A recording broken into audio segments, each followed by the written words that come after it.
Lalu bagaimana Kompolnas melihat anggota Densus 88 Polri yang diduga tewas tertembak? Kami bahas bersama Yusuf Warshim, anggota Kompolnas Komisi Kepolisian Nasional. Selamat malam Pak Yusuf. Selamat malam Cindy, Apa salam sehat semua. Salam sehat Pak Yusuf. Apa yang ada di pikiran Anda ketika Anda pertama kali mendengar informasi soal ada anggota polisi yang diduga tertembak oleh anggota polisi lainnya?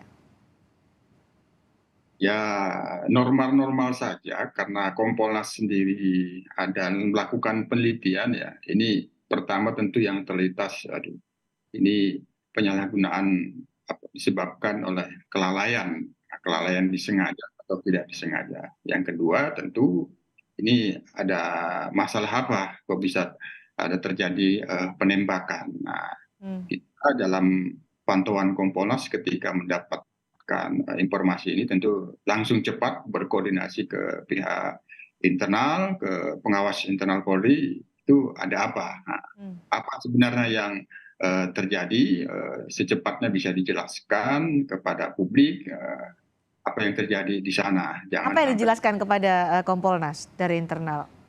ya tentu koordinasinya kan ada hal yang sifatnya internal untuk Kompolnas dan Polri, ada hal yang terkait dengan kepentingan publik. Ya. Terkait dengan kepentingan publik itu yang diharapkan Kompolnas agar persoalan ini dijelaskan. Tentu akan dilihat dulu, diperiksa, didalami apa sesungguhnya kronologinya seperti apa, itu yang dijelaskan. Nah, dalam beberapa waktu perkembangan terkini sekarang kan karena ini sudah ada korban yang tewas. Ya, Nah, sudah betul. ada korban yang tewas itu tentu harus diselidiki. Nah, baik itu secara disiplin, kode etik maupun ya pidana. Kalau memang itu disebut kelalaian ya maka itu tentu harus diselidiki.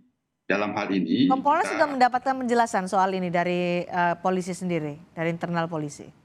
eh, terlepas ada penjelasan atau tidak, yang pasti Kompolnas mendorong agar persoalan ini karena ada korban yang tewas diselidiki, Hmm. tidak hanya dari aspek disiplin dan kode etik terkait misalnya kelalaian dalam menyimpan senjata api atau memegang dan atau kelalaian apapun, tapi ini ada korban tentu dilakukan penyelidikan secara pidana juga. Itu yang kami dorong, Cindy. Menurut Sementara Anda, ini ya, proses berjalan. Sementara ini dalam pantauan Kompolnas, ya.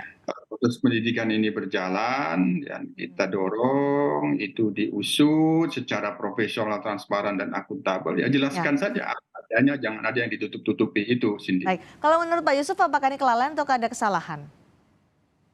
Kelalaian itu kan bisa disengaja ataupun tidak. Di dalam penelitian Kompolnas sendiri terkait dengan penggunaan senjata api itu kelalaian yang disengaja itu misalnya ya penyimpanannya sudah tahu Mhm. penyimpanannya itu tidak layak, apa katakanlah Ya, sarung senjata api itu yang sudah tidak layak tapi dipaksakan sehingga jatuh, bisa hilang dan sebagainya. Nah, oke.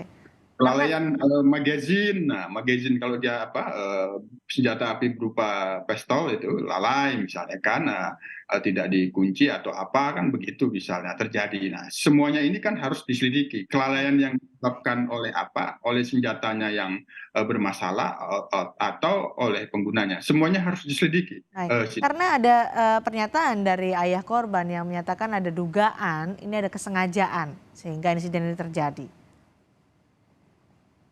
Ya, sekali lagi yang namanya kelalaian itu bisa disengaja So, ataupun tidak disengaja.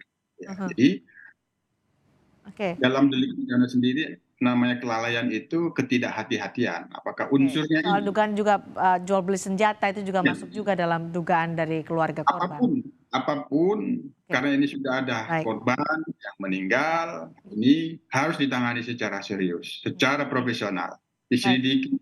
Karena sudah ada tersangkanya, maka kita dorong itu publik diberikan, keluarga yang paling utama diberikan rasa keadilan. Hmm. Itu. Pak Yusuf, karena tadi sudah disebutkan ada satu korban yang kehilangan jiwa, satu korban jiwa. Sudah ada dua tersangka, tapi sampai sekarang polisi masih belum merilis pernyataan resmi soal kasus ini. Kita berkaca pada kasus beberapa saat lalu yang menggemparkan soal kepolisian, kasus kematian Yosua Huta Barat yang akhirnya diketahui ada Verdi Sambo, Irjen Verdi Sambo yang menjadi pelakunya. Supaya ini berkaca dari kasus itu dan belajar supaya tidak menjadi isu yang sangat liar, bagaimana Kompolnas mendorong polisi melakukan hal-hal untuk melakukan rilis kepada publik secara terang dan transparan? Kompolnas, Cindy, sebagai pengawas eksternal komisional yang memantau dan menilai, kami pastikan bahwa proses penanganan peristiwa ini benar-benar secara profesional, transparan, dan akuntabel. Yang kedua, kami sudah dalam melakukan pemantauan, sudah terpantau, ini Baik, sedang diproses.